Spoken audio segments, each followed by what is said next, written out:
Alright guys, so finally the time has come and today we are going to cover dynamic programming. I know that you have been waiting for this day for a while, me too, and I'm so glad we are doing it now. So, what is dynamic programming? Let's start with understanding what the idea is all about. So, dynamic programming is simplifying a complicated problem by breaking it down into simpler subproblems in a recursive manner. That's the first step. In order to solve the problem, we are going to divide it into subproblems. And these subproblem solutions are going to be useful in constructing a solution for a larger problem. So that's exactly what we do in the second step. And one trick, one gotcha, which is we actually save the results of these subproblem solutions so that if we want to refer them again, we can just use the result directly rather than going all the way down to the base solution, constructing it again. So this actually brings the efficiency of dynamic programming. Like basically after you do one thing once, you save the result. Whenever you need the same thing again, you just go there and then you take it from there rather than calculating it again and again. So, how can we detect whether a problem is a dynamic programming problem or not? Like most of the time, typically, dynamic programming is applied to optimization problems.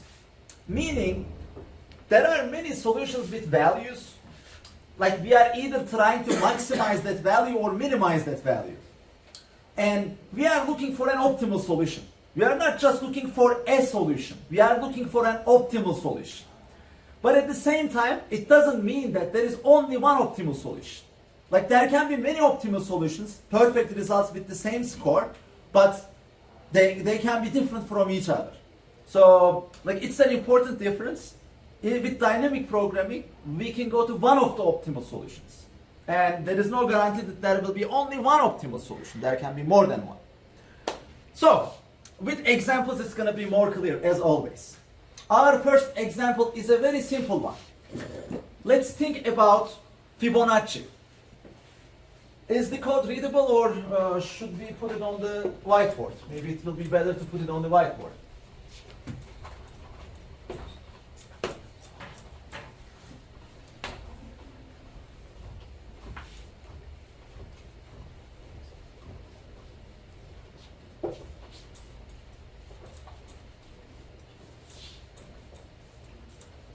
So let's quickly remember how we calculate Fibonacci numbers.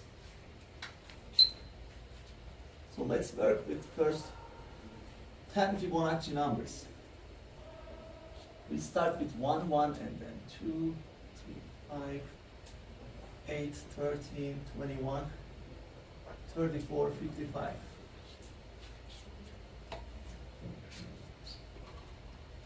So, like the first thing that we should do when we face with such a problem is we should recursively define the solution depending on the subproblem solutions.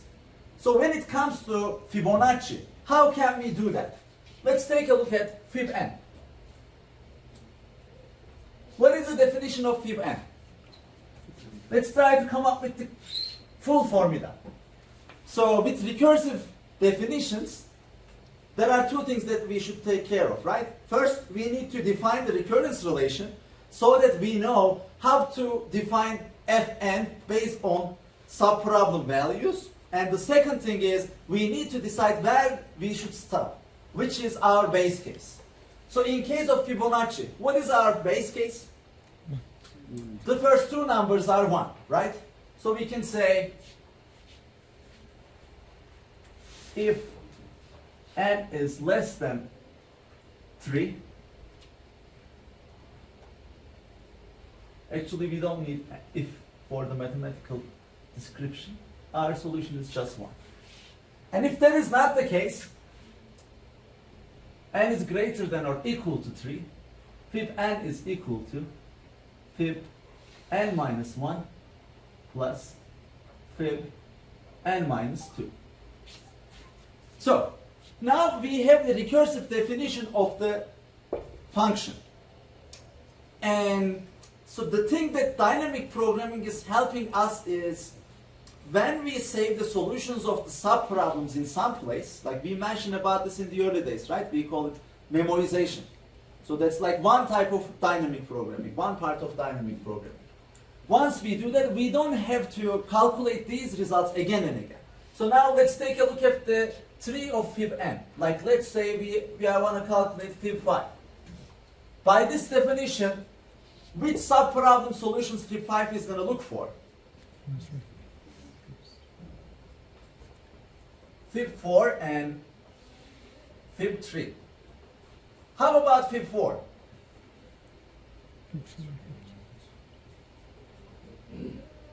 It's going to look for fib 3 and fib 2.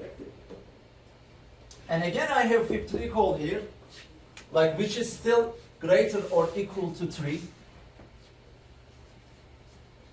Therefore, this is going to call fib 2 and fib 1. And these are trivial, so they are going to be our leaf nodes. And here for fib 3, we need to have this branching as well. Like basically, if we just define this code recursively without thinking of saving our subproblem result in some place, what is going to happen is we need to visit all these nodes in this tree, right? And how much of a repetition are we doing here? So let's try to see like the first call of each value. Fib 5 is here, fib 4 is here, fib 3 is here, fib 2 is here, fib 1 is here. So all the other nodes that are not ticked, basically, they don't have to be calculated again and again. So this one, this one, this one, this one.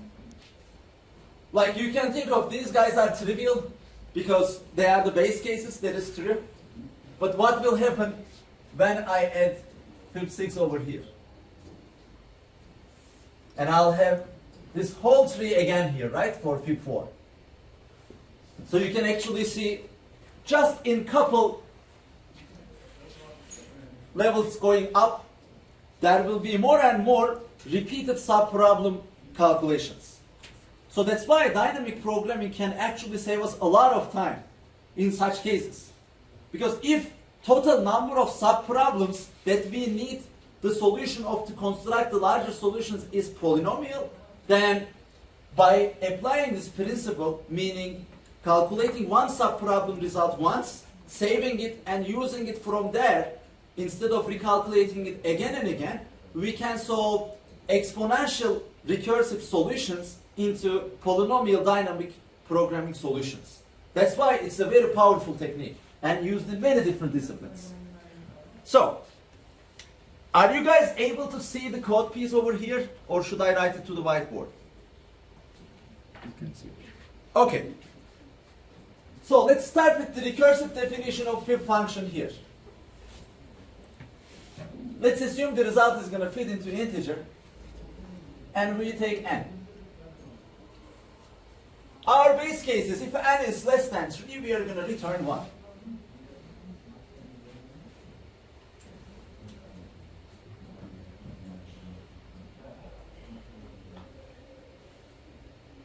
And if this is not the case, we are going to return fib n minus 1 plus fib n minus 2. So, in this code piece, are we doing anything to not calculate the subproblem results again and again? So what is going to happen eventually if I call this with fib 11, for example? Like it's going to calculate fib 5 maybe, I don't know, 100 times. Right? And this is something that we can easily avoid, right? What was the first method to avoid this subproblem solution calculation repetition? What was it called? Memorization, right? And the idea is very simple. Basically, once we calculate a result, we save it. And whenever we are supposed to calculate the value, we just check whether it was calculated before or not. So now let's do the modification to this code. So here, what we are going to do is, the base case check is going to stay as the same. And if we get to here, it means we need to do some calculations. And here we are going to check if fib, and let's say we put it into fib array. If fib n is greater than 0, let's say initially it has 0 values. Then what we are going to do is we are going to return fib n. No need to calculate the solution for this subproblem again. It had already been solved. And the result was already saved in the fib array. So I can just return it from there directly. And if this is not the case, what am I going to do? I'm going to return fib n. But first I have to calculate it. Fib n minus 1 plus fib n minus 2.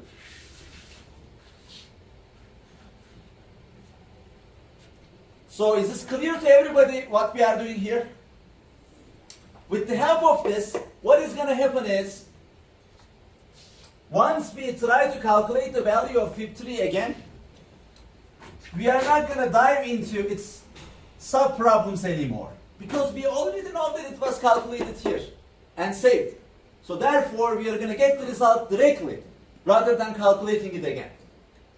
And in case of calculating fib6, since fib4 was already calculated here, likewise, we are not going to dive into subproblems of fib4 here.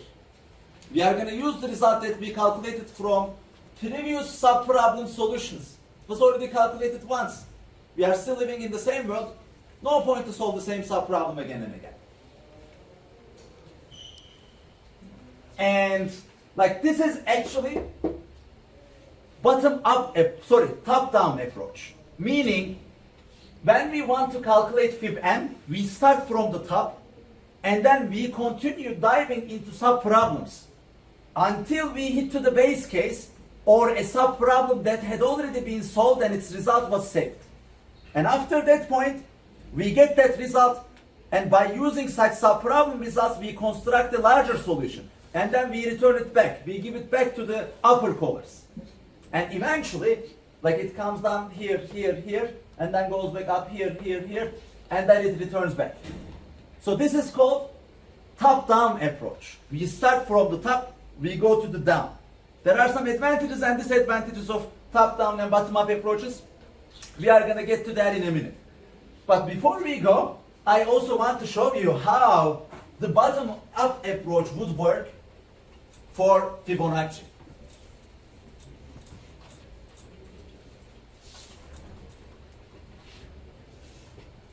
So, I mean, as the name implies, in the bottom-up approach, we are going to start from the base values.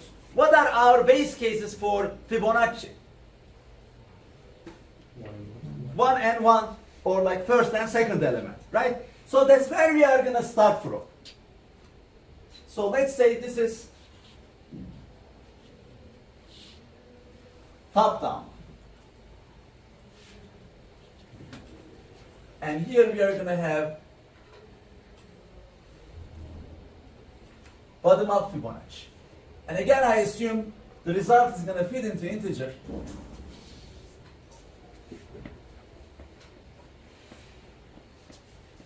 So, this time, we are going to fill up our fib array within the function. It's not going to have any recursive calls because we are doing things the bottom up.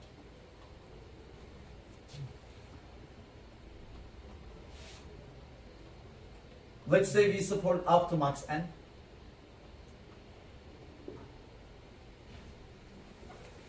And let's assume I can just initialize it like this, with all zeros.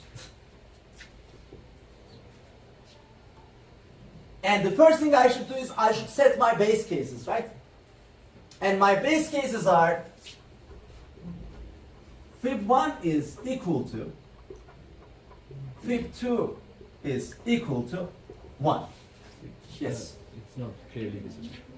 Maybe a different. Maybe a different, sure.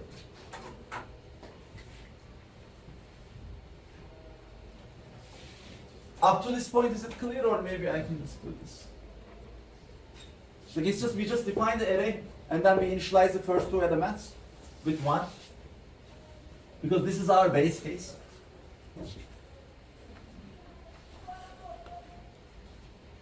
And after that, we are going to have a for loop. I this time starts from 2 because 3. 1 and 2 are already set, right? It starts from 3, and as long as it keeps going up to n, I need to calculate values. And inside I'm going to say fib I is equal to, the same with my recurrence relation here. Fib I minus 1 plus fib I minus 2.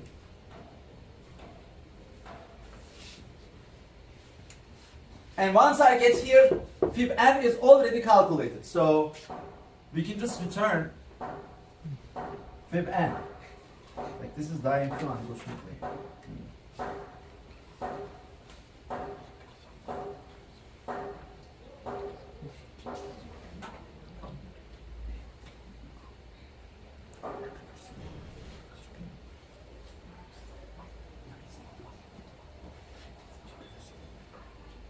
We started with green, continued with blue, and finished with red. Okay. So is this clear to everybody? Yes. Do we need an array of size on? Can't we just have previous, next, and count? I mean, yes, if you want to optimize it, you can do it that way because you only need 2 previous values. So you can use the same place. But it's just like, right now we want to focus on the logic part, right? Not complete efficiency.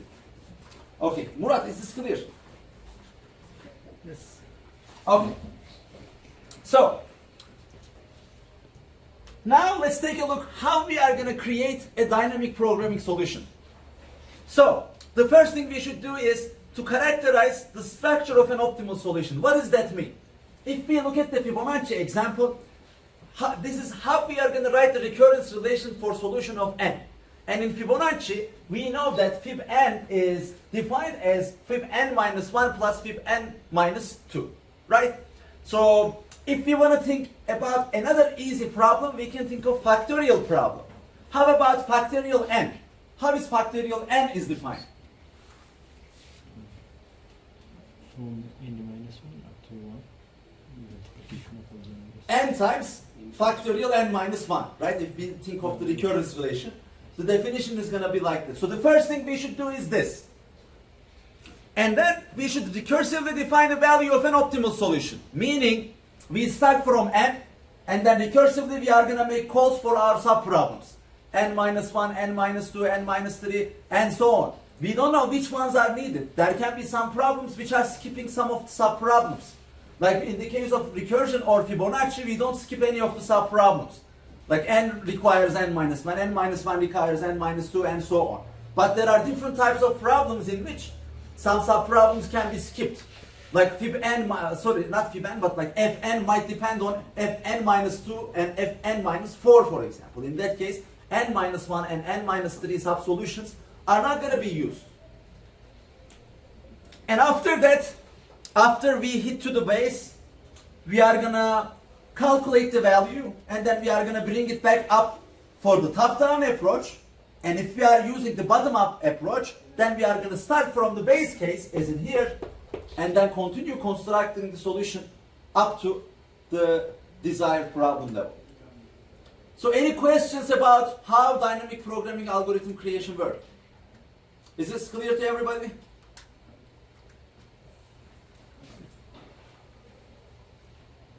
So now let's consider, let's compare these two different approaches. The bottom-up approach, or it is also called as tabulation. You basically create a table and then fill up all the fields in that. Or the top-down approach, which is also called memoization. In the bottom-up one, we have it here. We basically start from the base case, and then we continue constructing larger solutions depending on the small subproblem solutions.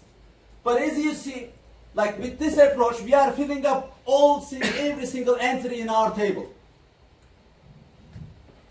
And in the second approach, in top-down approach, what we do is we start from the top. This time we don't care about the real solution at the beginning.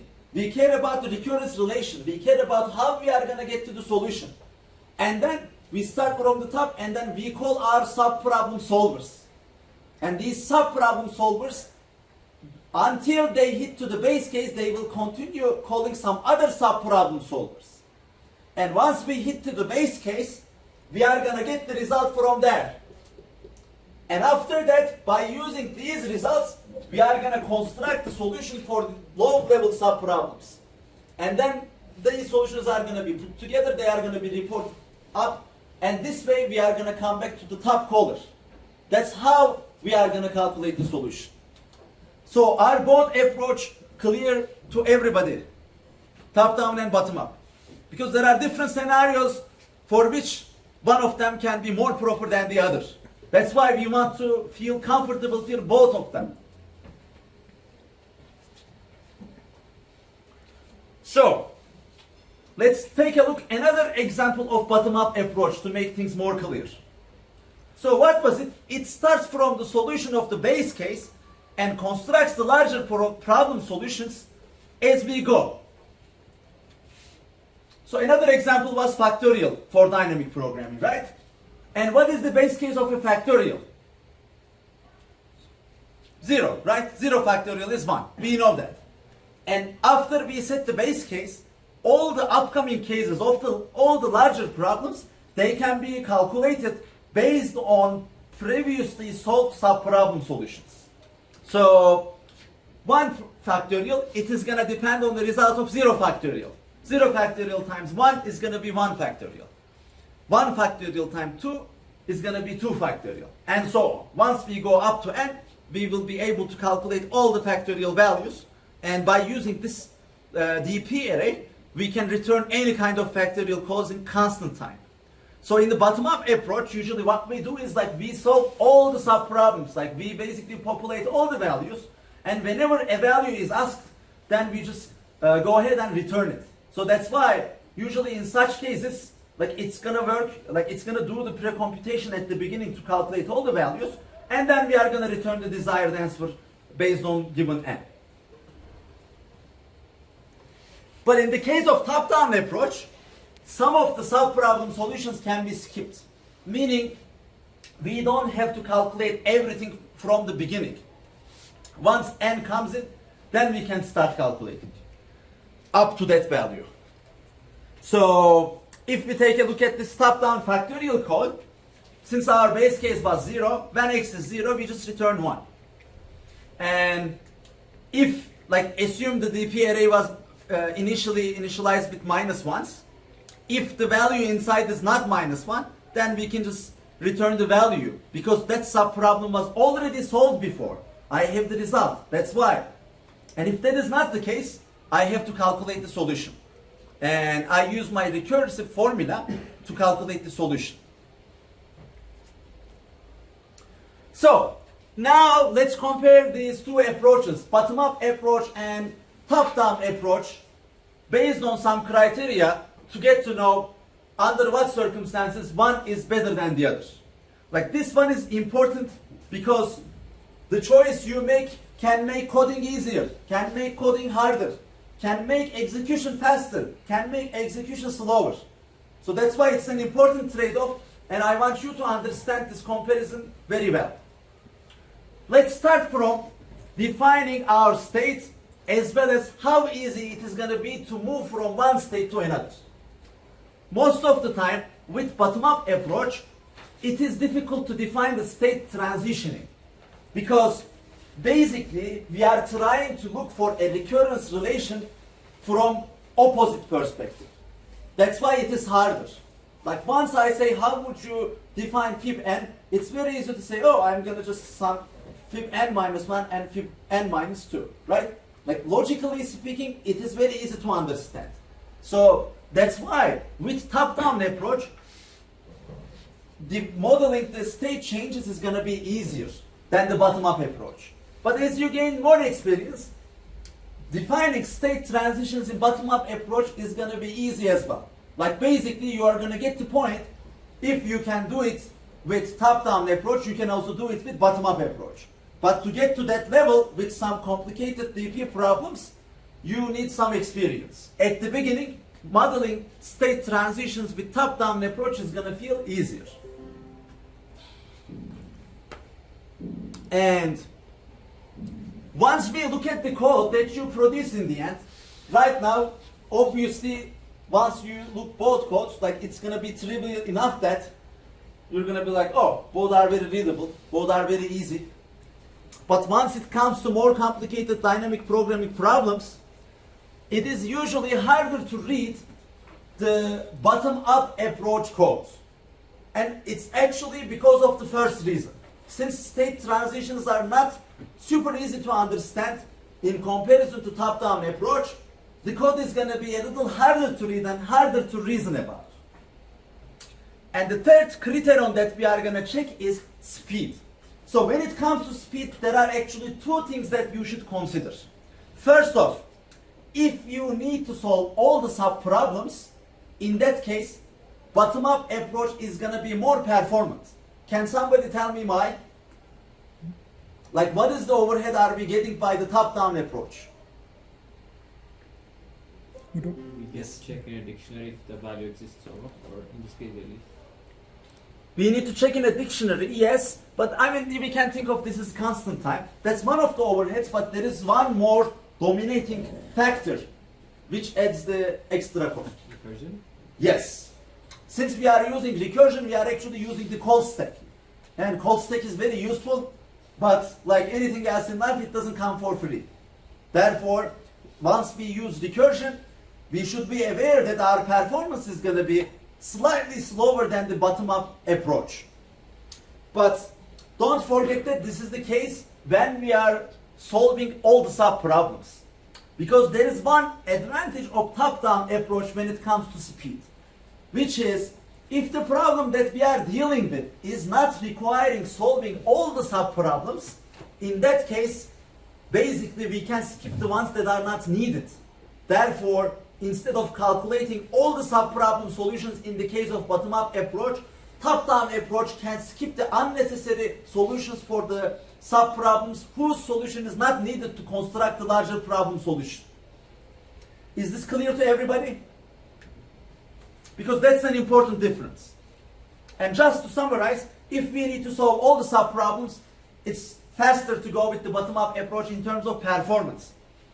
But if we can skip some of the sub-problems, depending on the nature of the problem, then top-down approach can actually work faster by skipping calculation of unnecessary sub-problem solutions. And the last criterion is progress. How does the progress happen? It's also related with speed. Once we use the bottom-up approach, we need to fill up all the cells. Like there is no escape because like we construct from the beginning. We know maybe where to end, like if n is given. But up to that point, we basically need to solve all the sub-problems to reach that point. But when it comes to top-down approach, we don't really have to do that. Because we actually know which sub-problem solutions are needed, right? Because we start from the one that we want to solve. Therefore, if it is possible to skip some of the sub-problems whose solution is not necessary to calculate the larger problem solution, then the top-down approach can actually skip them. So, now let's look at the conditions of dynamic programming. Under what circumstances we can actually apply dynamic programming. So, we care about two criteria. The first one is optimal substructure property. So, do you remember it from anywhere else? From greedy approach, right? So for greedy problems, we actually needed optimal substructure property as in the case of dynamic programming. And what was it? Let's remember that optimal solution can be determined from the optimal solutions of subproblems.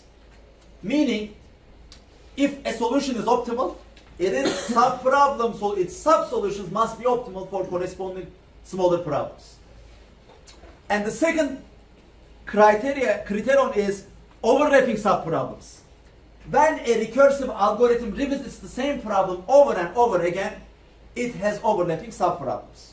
I mean, we look at Fibonacci, for example. It's very obvious that there are overlapping subproblems, right? Therefore, calculating one subproblem solution once, keeping it in our memory and then returning from there as needed is gonna fasten the process rather than going ahead and calculating those subproblem solutions again and again.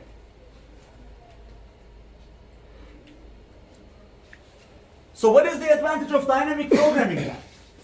The advantage of dynamic programming is to solve each subproblem once, store the solution somewhere, and do not recalculate it again and again. That's the advantage. So now we are going to look for another problem. We are going to try to solve this problem all together. It's an old problem, and the first dynamic programming problem that I've seen in my life. That's why I wanted to bring it from 1994. I didn't see it at that time, don't get me wrong, but like probably I've seen it in 2003 or 2002, I'm not sure. Like 18 years ago. Now I feel like a dinosaur. All right, so now let's look at the problem.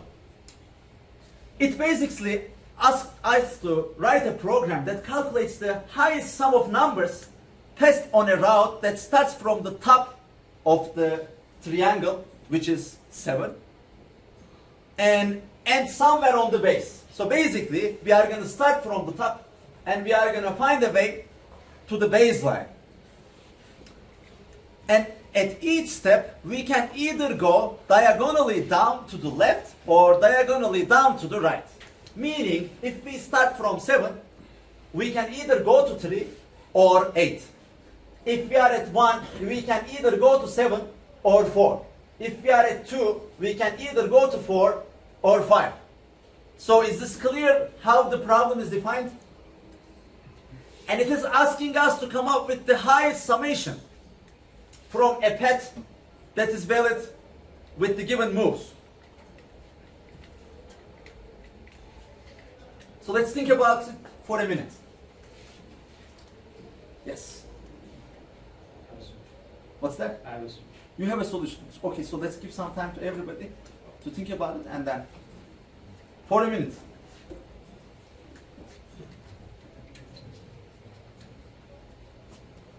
Feel free to use pen and paper.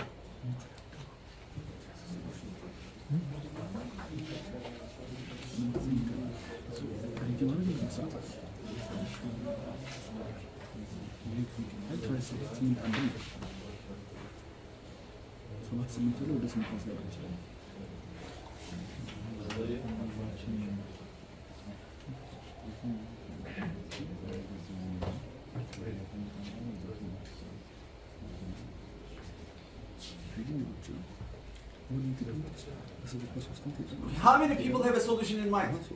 Can I see hands?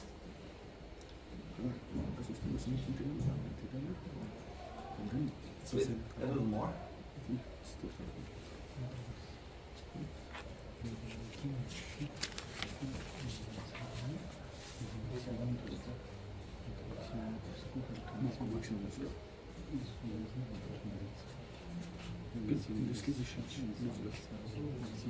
Suha, do you hear us? Yeah, I'm trying to follow him. Okay, take your time.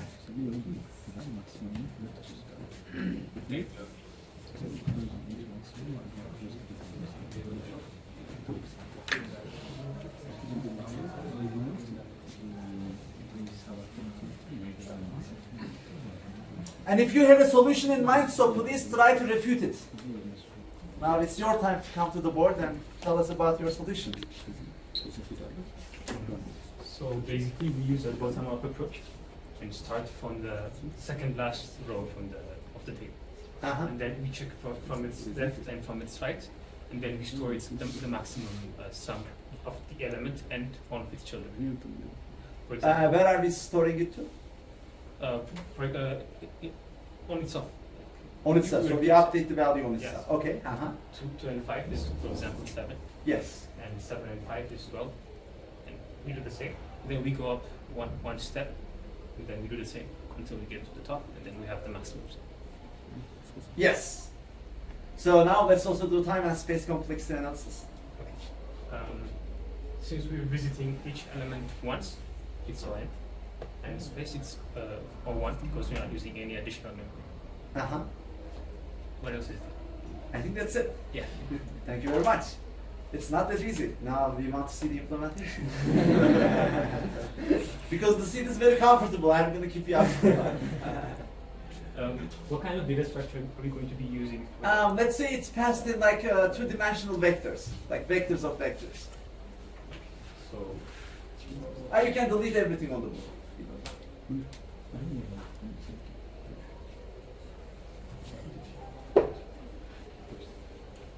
So is everybody clear with the solution, by the way?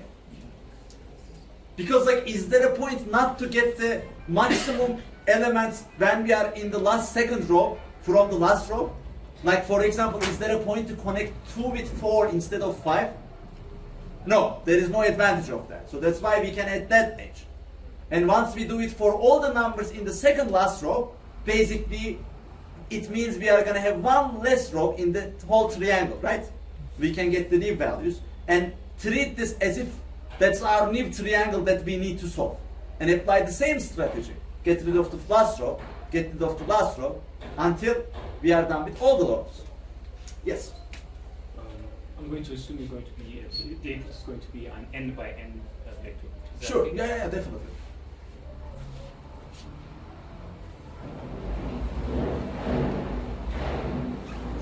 Like just to make things a little easier here, I'm gonna put it in that format.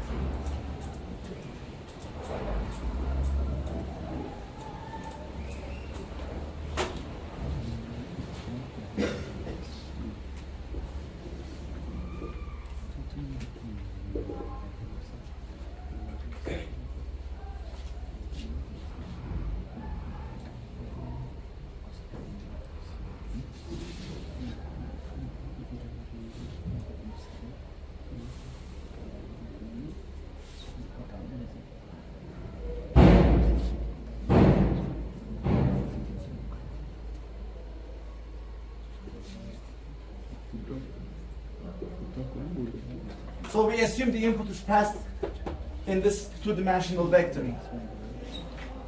or array, like whatever.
Just checking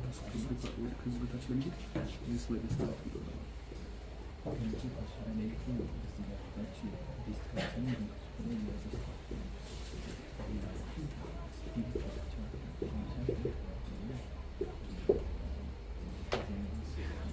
We go through my implementation. We go through beginning from the second from last table row in the table.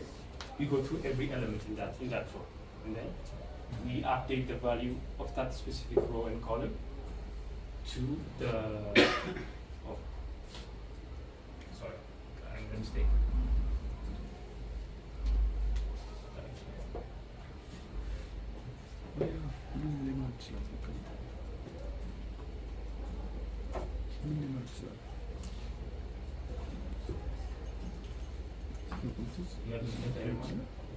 Hopefully these are getting better.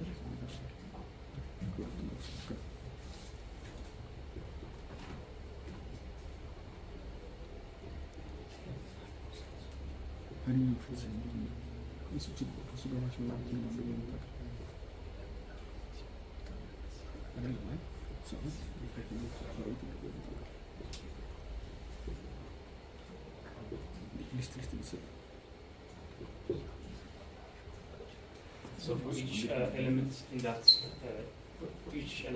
row,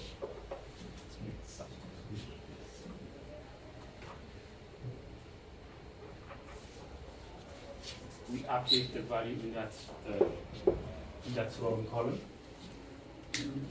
The maximum of the two elements beneath it, and its own value.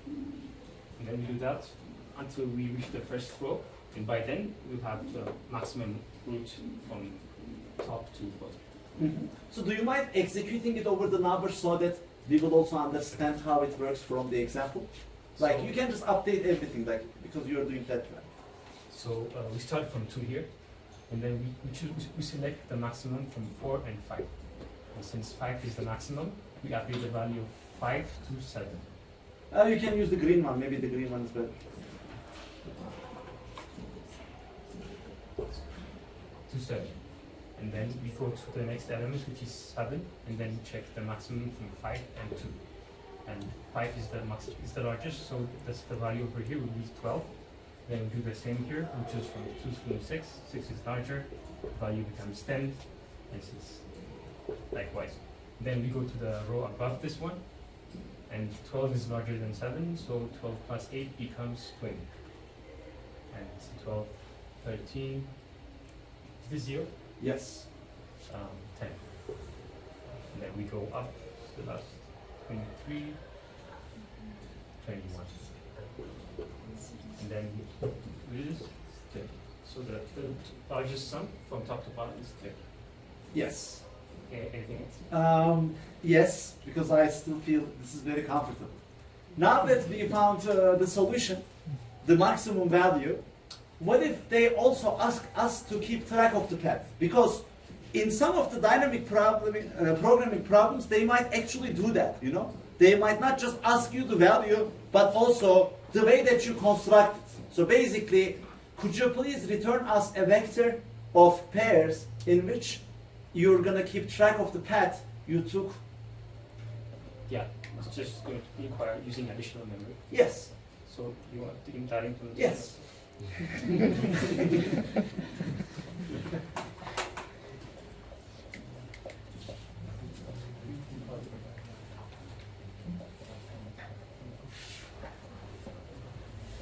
With the green one. With the green one, I think it's the best, but try this. Maybe that will.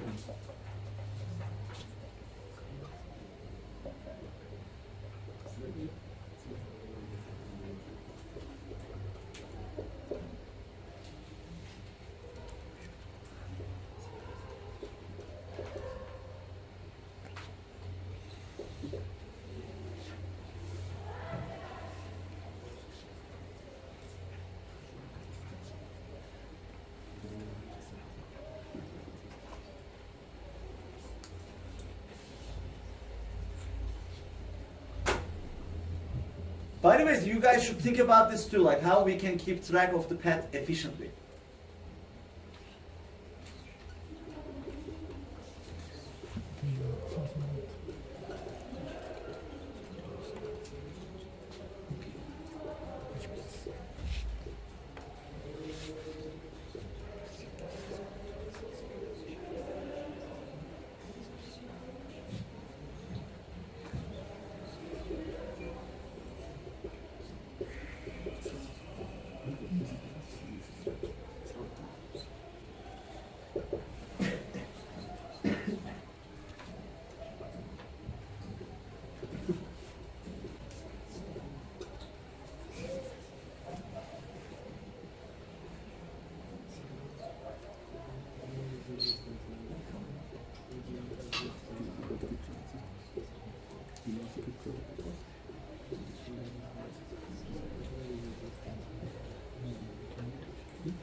be returning the direction I, right? Yes. Let's just return the direction array. But it should have the coordinates like. Yes, I mean if you just say 0, 1s and then you just return me a two-dimensional array, that's gonna be too much of a work for me. So I just want to get the path. Like with indices, for example, you're gonna have like 0, 0 and then you get it from the left meaning 1, 0. Let me write the desired solution here. We start from 0, 0, right? And then we go to 1, 0. And then we go to 2, 0. And then we go to 3, 1.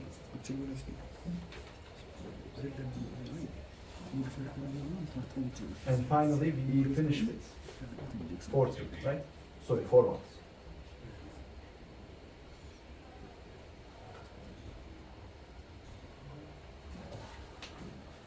And if you finish this in a minute, I'm going to give you a new problem.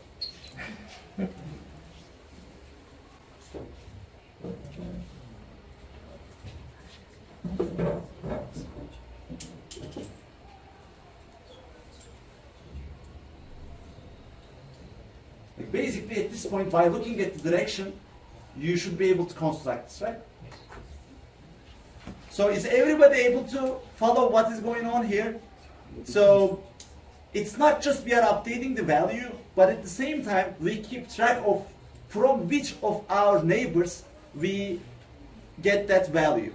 So this way, once we finish execution, by following the direction array, we should be able to construct the path that is desired. Only the maximum ones, right? What's that? Only the maximum ones? No, I think like zeros and ones. I think 0 indicates if you just go down, and 1 indicates if you go down diagonally. But basically, we need to distinguish moves in our direction array here. So the plan is to generate the direction array? The plan is to generate the path. Like the direction array is the helper array that we are using here. Let me also populate this to make it clear.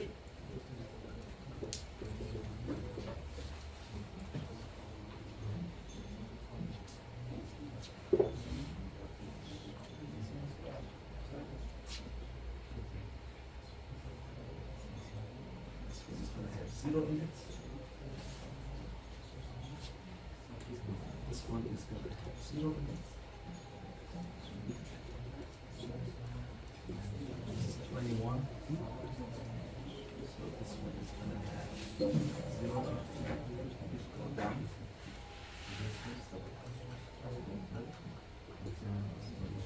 This is 10, this is 10. Let's say this one that is from here. This one is going to have 1.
I did is I created another table, which I call the pointer, which stores the directions that I go through each time I update the values of the rows and columns.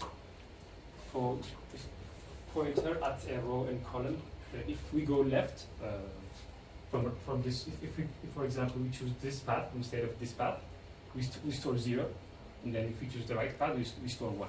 Yes, like if we look at here, for example, once it is 0, it means just go down, and if it is 1, it means go diagonally rightward.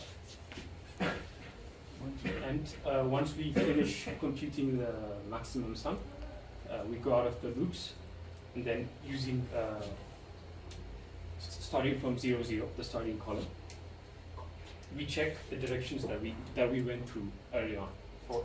For at 0, 0, we went to the left. We must have stored 0 early on. So if it's 0, then we store. We update the column values. We don't update the column values, but we update the row values every time. For example, at 0, 0, we went to the left, right? So the pointer name was 0. So first we store 0, 0, the starting row and column. Then we update the row every time.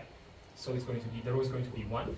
But since we went down, we're not going to update the column value. So it's going to be 1, 0.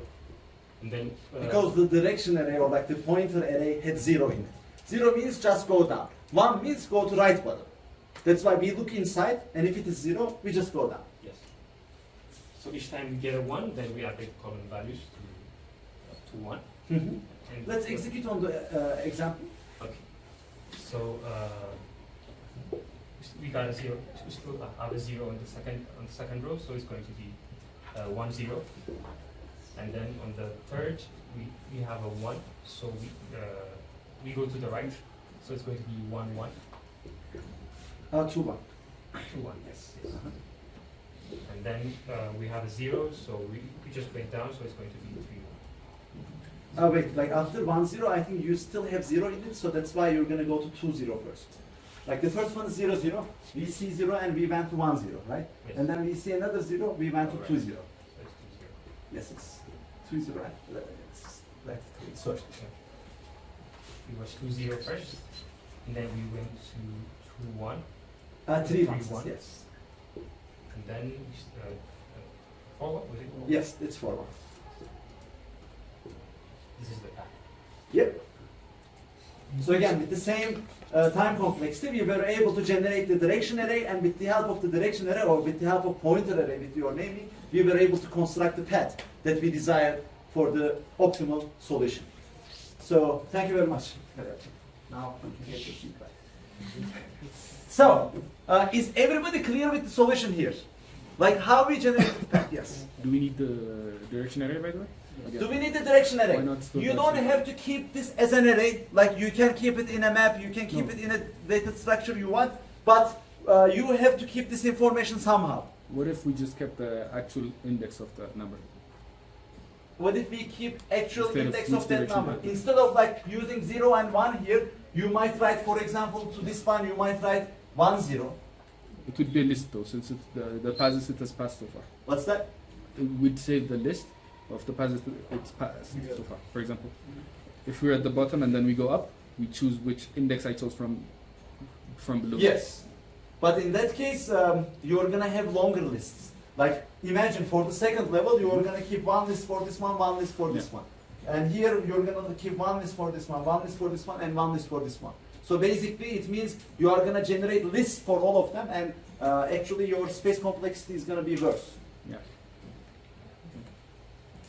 Instead of the direction array, since we're updating the values on the main table, you can just choose the maximum of the two and keep going that direction. There's no need to use additional memory because of the two children. You know which one is going to be the maximum. Yeah, That's so right. we go the maximum. Yes, yes. Yeah, you don't have to keep this. Like basically, what I was trying to say is you have to somehow be able to extract this information. It's either you can keep it in an array, or like you can, if it's easy to see from the updated values, then you can basically make use of that too. But conceptually speaking, it's going to be the same thing. If you consider multiple subproblems, keeping it might be more efficient. But that's a very good point. Like if they ask you to do it without extra memory, you can basically do it by looking which one is the maximum. Let me go there because the values are already updated. All right, any other questions? Like, is everybody clear with calculating the optimal solution, not just that, as well as creating the path for the optimal solution? Because sometimes they might ask for the path as well. It's not just about the value. Sometimes they might ask about the path as well. That's why you need to be comfortable with both, calculating the value as well as calculating the path. All right, if there are no other questions, thank you very much, Kaliab. And I'm gonna add the DP problems soon. We have plenty of them, guys, don't worry. And as always, we are going to finish with the code of the day. And this time our code comes from Confucius. It does not matter how slowly you go, as long as you don't stop. Again, it's related with consistency. And actually, indeed, in this camp, we're not going slow. Like, we are actually going pretty fast. And as long as we don't stop and go pretty fast, amazing things are going to happen, and magics are going to happen in the camp. Thank you very much, guys. Thank you.